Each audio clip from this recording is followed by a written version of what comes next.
Good morning friends. आज का current affairs start करते हैं। आज का दिनांक 23 सितंबर 2025 है। सबसे पहले हम बात करते हैं कि विश्व पर्यटन दिवस कब मनाया जाता है। सबसे पहले मुझे ये बताइए कि विश्व पर्यटन दिवस कब मनाया जाता है। विश्व पर्यटन दिवस मनाया जाता है 27 सितंबर को। बहुत ही इम्पोर्टेंट है, आपको याद रखना है कि विश्व पर्यटन दिवस कब मनाया जाता है। 27 सितंबर को मनाया जाता है, ठीक है। और तमिलनाडु की पाके खाड़ी में भारत का पहला डुगोंग संरक्षण रिजर्व आईयूसीएन से मान्यता प्राप्त है। ये बहुत ही इम्पोर्टेंट है, आपको ये याद रखना है कि तमिलनाडु की पाके खाड़ी में भारत का पहला डुगोंग कंजर्वेशन जो रिजर्व है वो है। तो ये बहुत इम्पोर्टेंट है, आपको याद रखना है ना। और जो आज का इम्पोर्टेंट जो न्यूज है ये है कि भाई देश में जो मानव रहित अंतरिक्ष जो मिशन गगनयान रहेगा, उसमें हमने क्या किया है कि व्योम मित्र नाम का जो एक रोबोट हमने बनाया है, जो आर्टिफिशियल इंटेलिजेंस पर बेस है और ह्यूमनाइड रोबोट से, मतलब जैसे आदमी दिखता है ना, मानव दिखता है, वैसा ये रोबोट रहेगा। ये क्या करेगा, वहाँ पे भेजेंगे इसको और ये लाइव जैसे वहाँ क्रू मॉडल के साथ इसको भेजेंगे। क्रू मॉडल के डिस्प्ले वगैरह पड़ेगा और ये क्या करेगा कि वहाँ का जो इन्वायरमेंट जो सिस्टम है ना, उसको पूरा चेक करेगा कि क्या है क्या नहीं है। और इससे हम क्या करेंगे कि उसको ये डिस्प्ले वगैरह पड़ेगा, सारा करेगा, वहाँ का एनवायरनमेंट वगैरह सब देखेगा, है ना। उसके बाद में हम क्या करेंगे कि हमारे यहाँ से अगर अगर हमारा जो अंतरिक्ष मिशन वगैरह रहेगा और हमारे खुद के अंतरिक्ष यात्री यहाँ से जाएंगे जो भी, तो उनके लिए कहीं ना कहीं ये लाइफ सपोर्ट सिस्टम को रखने का अवसर भी देगा।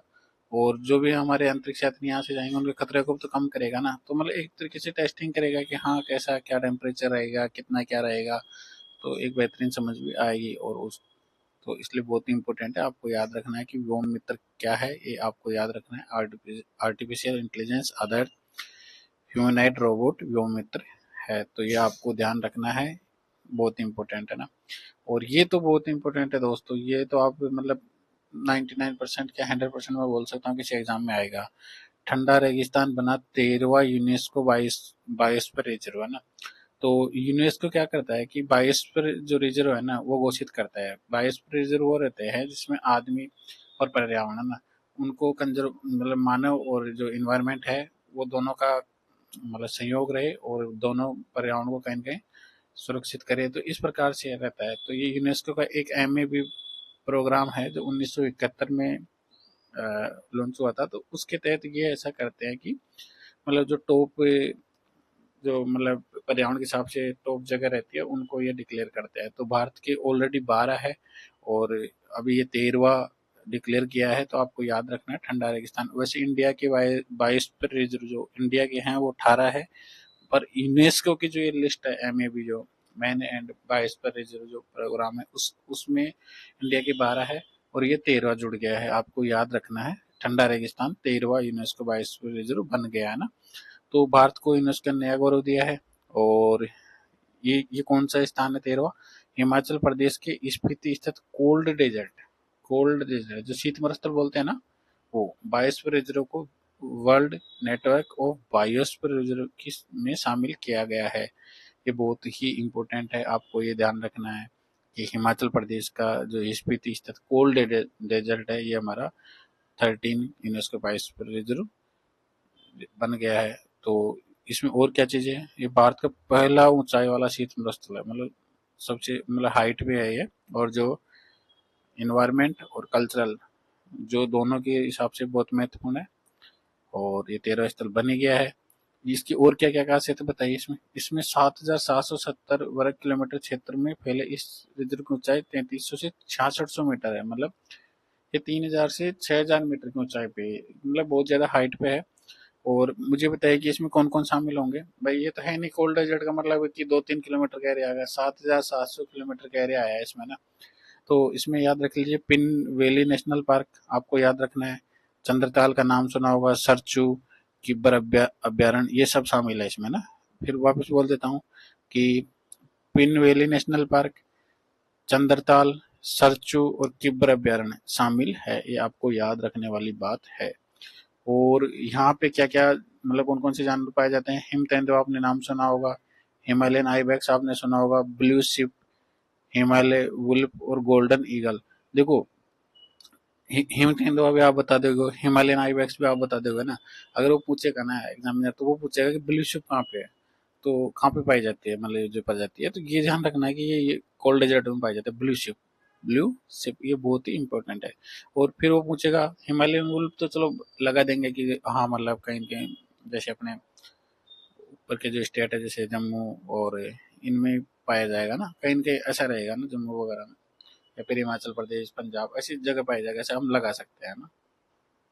पर ये बताओ गोल्डन ईगल, अब क्या लगाओ इसमें। तो ये याद रखने लायक बात है कि ब्लू शिप, गोल्डन ईगल जैसे जो मतलब क्रिटिकल जो जीव है, जिन मतलब बहुत ही कम मात्रा में संख्या में है, तो वो जीव यहाँ पे पाए जाते हैं ना, आपको ये याद रखना है ना। और रिजर्व में 732 पौधों की प्रजाति है, जिनमें से केवल 30 की उपलब्ध और 157 निकट स्थानीय का, तो ये बहुत ही इंपॉर्टेंट है, आपको याद रखना है। फिर वापस याद दिला देता हूँ, ठंडा रेगिस्तान बना 13वां, यूनेस्को 22 रिजर्व, भारत के ऑलरेडी 12 यूनेस्को की इस लिस्ट में है, भारत के खुद के 18 बायोस्फीयर रिजर्व है, और 13वां हिमाचल प्रदेश का स्पीति स्थित कोल्ड डेजर्ट बायोस्फीयर रिजर्व को शामिल किया गया है। और ये बहुत ही इम्पोर्टेंट है। यहाँ पे जो स्थान है वो है pin valley national park, Chandratal, Sarchu, Kibber अभ्यारण्य है ना। और ब्लू शिप आपको पता जानवर है, गोल्डन ईगल, ये यहाँ पे पाए जाते हैं, जैसे जीव पाए जाते हैं। अब बात ही करने लग गए तो फिर 12 और कौन से वो भी देख लेते हैं ना। यूनेस्को की सूची में अन्य 12 जो बायोस्फीयर रिजर्व वो कौन से हैं। पहला है नीलगिरी, तमिलनाडु में है। नीलगिरी नीलगिरी तमिलनाडु, केरल और कर्नाटक है ना। तो मैं बता देता हूँ ये कहाँ पे, देखो नीलगिरी दिख रहा है आपको, यहाँ पे है नीलगिरी है ना। एक सेकंड में बताता हूँ, ये रहा देखो, ये नीलगिरी, ये रहा नीलगिरी, दिख रहा है नीलगिरी, ये है नीलगिरी ना। तो ये देखो यहाँ से तो ये केरला का बॉर्डर आ रहा है ना। ये तमिलनाडु का बॉर्डर है और ये अपना कर्नाटक का बॉर्डर। तो इस बॉर्डर पे ये 22 पे रिजर्व है नीलगिरी है ना। बहुत ही इंपॉर्टेंट है, यहाँ से बहुत सारे क्वेश्चन पूछे जाते हैं ना, इवन यूपीएससी तक क्वेश्चन पूछता है। तो नीलगिरी 22 पे रिजर्व कहाँ पे है, तो ये आपको याद रखना है, ये है तमिलनाडु, केरल और कर्नाटक। अब मन्नार की खाड़ी, कल मैंने आपको पढ़ाया था कि मन्नार की खाड़ी पे हमारा 22 पे रिजर्व है। गल्फ ऑफ मन्नार ये कहाँ है, तमिलनाडु में। बताइए कहाँ पे थी, कल हमने बात की थी ना। देखो ये रही, यहाँ पे मैंने कल इसका पूरा डिस्कशन किया था कि यहाँ पे पाक खाड़ी है, यहाँ पे मन्नार की खाड़ी। तो ये मन्नार की खाड़ी है ना, ये हमारा बायोस्फीयर रिजर्व है, ये आपको याद रखने लायक बात है ना। हाँ? और जो नेक्स्ट है हमारा वो कौन सा है, ये है सुंदरबन। सुंदरबन कहाँ है, पश्चिम बंगाल में है। सुंदरबन कहाँ है, पश्चिम बंगाल में है। मुझे बताइए कि पश्चिम बंगाल कहाँ है, बताइए। ये रहा है ना, ये हमारा सुंदरबन है। देखिए ये हमारा सुंदरबन है, ये बहुत ही इंपॉर्टेंट है, आपको याद रखना है ना। ये सुंदरबन है, ठीक है, ये पश्चिम बंगाल में है। तो नेक्स्ट है नंदा देवी, जो बायोस्फीयर रिजर्व नंदा देवी, वो कहाँ है हमारा। देखो ये रहा नंदा देवी, नंदा देवी, नंदा देवी, नंदा देवी हमारा बायोस्फीयर रिजर्व। और कोल्ड डेजर्ट की जो मैं बात कर रहा था अभी, ये बायोस्फीयर रिजर्व है ना। ये रहा हमारा कोल्ड डेजर्ट, जिसको भी शामिल किया गया है ना, ये बहुत ही इंपॉर्टेंट है। तो ये मैंने आपको बताया कि कोल्ड डेजर्ट है ये। तो ये याद रखने लायक बात है कि ये रहा कोल्ड डेजर्ट है ना, ये याद रखने वाली बात है। ये यहाँ पे नंदा देवी मैंने बता ही दिया, और यहाँ पे ये सुंदरबन मैंने आपको बताया ही। अब जो नेक्स्ट बता रहा हूँ मैं वो है नोक्रेक। नोक्रेक कहाँ है, मेघालय में। नोक्रेक कहाँ है, मेघालय। मेघालय कहाँ है भाई, ये रहा मेघालय ना। और यहाँ पे कौन सी वो पाई जाती है, गारो, खासी और जैंतिया, ये 3 पहाड़ियाँ पाई जाती है ना। तो ये है नोकरेक, ये है नोकरेक, मेघालय में नोकरेक है ना। और नेक्स्ट है पचमढ़ी, कहाँ है, एमपी में, मध्य प्रदेश में। देखो ये रहा, दिख रहा है, ये है पंचमढ़ी है ना, पंचमढ़ी। और पन्ना, पन्ना कहाँ है, पन्ना भी एमपी में है, ये आपको याद रखना है। पंचमढ़ी मध्य प्रदेश में, पन्ना भी मध्य प्रदेश में है ना। और ये देखो पन्ना मध्य प्रदेश में है ना। अब सिमलीपाल, सिमलीपाल कहाँ है, ओडिशा में। सिमलीपाल कहाँ है, ओडिशा में। देखो ये रहा सिमलीपाल अपना ना, ये देखो ये मैंने लिख रखा है, इधर सिमलीपाल, और ये रहा अपना ओडिशा, ये ओडिशा, ये ओडिशा। तो ये सिमलीपाल यहाँ पे है, ये आपको याद रखना है ना, सिमलीपाल, ठीक है। सिमलीपाल कहाँ है, ओडिशा में ना। ये है अचानक मार अमरकंटक, ये कहाँ, छत्तीसगढ़ और एमपी का जो बॉर्डर है ना, उस पे देखो ये है, मतलब ये देखो दिख रहा है, अचानक मार अमरकंटक, ये कहाँ है, ये छत्तीसगढ़ का और एमपी का जो बॉर्डर दिख रहा है आपको, ये यहाँ पे देखो, ये तो एमपी है, ये छत्तीसगढ़ हो गया। तो ये जो बॉर्डर है ना, यहाँ पे ये अचानक मार अंकट जो अमरकंटक है वो है ना, ये बहुत इंपॉर्टेंट है। नेक्स्ट है ग्रेट निकोबार, अंडमान निकोबार द्वीप समूह है ना, ये आपको याद रखना है। देखो ये रहा, देख गए, ये ग्रेट निकोबार है ना, ग्रेट निकोबार, ग्रेट निकोबार है ना, ग्रेट निकोबार। तो ये बता दिया आपने। और अगस्त मल्लिक, ये कहाँ है, केरल और तमिलनाडु बॉर्डर पे है। तो ये कहाँ है, केरल और तमिलनाडु बॉर्डर पे है ना।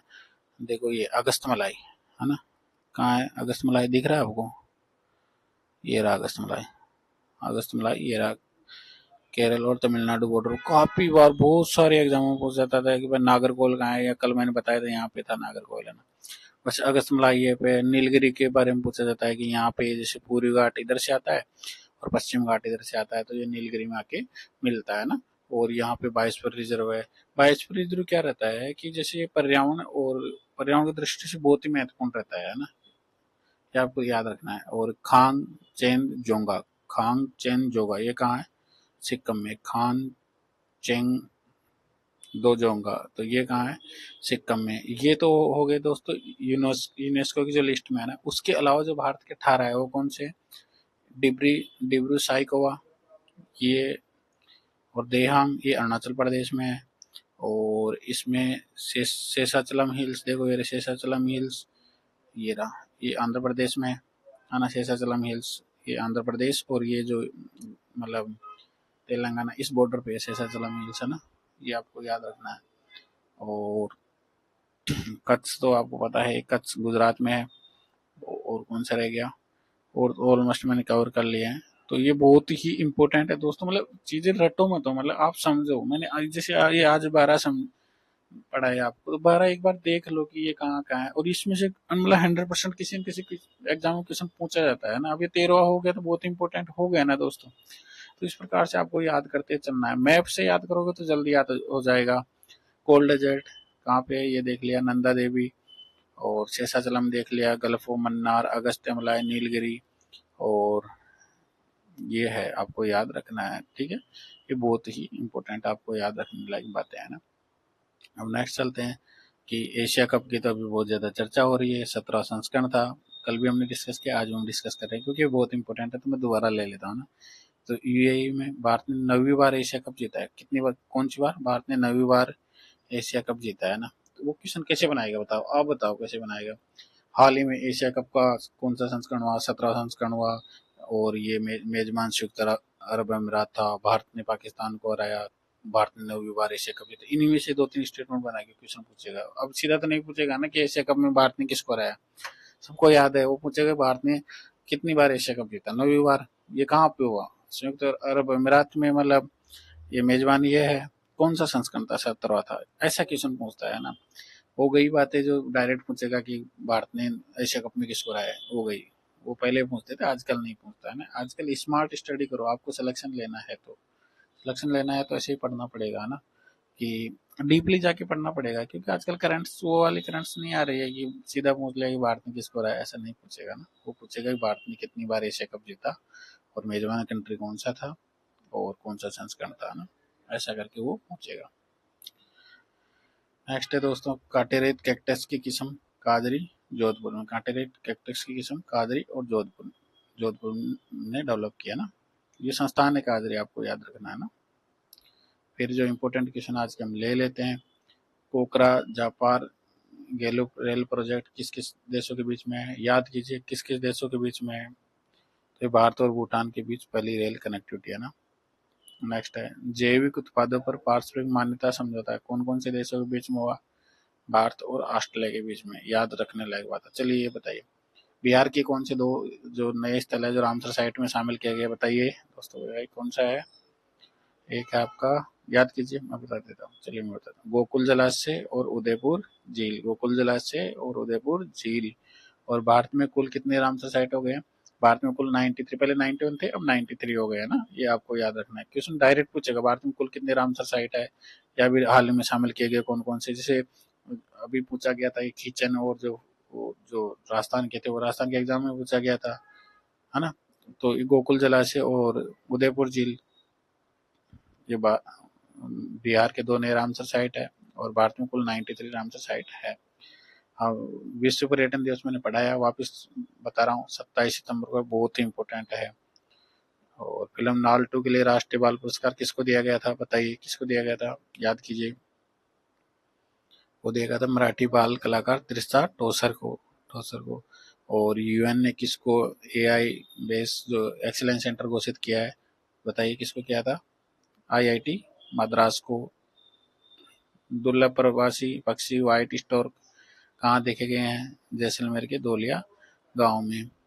और Himanshi Tokas junior world ranking में पहली भारतीय जूडो खिलाड़ी बनी है, तो ये आपको याद रखना है, बहुत ही इम्पोर्टेंट है। तो इस प्रकार से दोस्तों हम, मतलब मेरा एक उद्देश्य है कि जैसे मैंने आपको बेसिक समझाया, इसमें जो इम्पोर्टेंट है वो समझाया, तो हम बेसिक भी करेंगे और करंट भी करेंगे ना। तो जैसे ये करंट में आ गया तो उसके साथ साथ इसकी बेसिक और भी ले लिया, तो इस प्रकार से अपना बेस भी तैयार हो रहा है और करंट भी तैयार हो रहा है। तो इसी प्रकार जुड़े रहिए दोस्तों, नेक्स्ट वीडियो में मिलते हैं। थैंक यू सो मच दोस्तों। एक रिक्वेस्ट है कि आप जो मैं पढ़ाऊँ उसको एक बार रिवीजन कर लिया करो, ताकि फिर दूसरे दिन हम जैसे इंपॉर्टेंट क्वेश्चन करें तो उसमें आप, मैं पूछूँ जब आप तुरंत रिप्लाई कर दिया करो खुद से, है ना। थैंक यू सो मच दोस्तों, नेक्स्ट वीडियो में मिलते हैं। Thank you, thank you.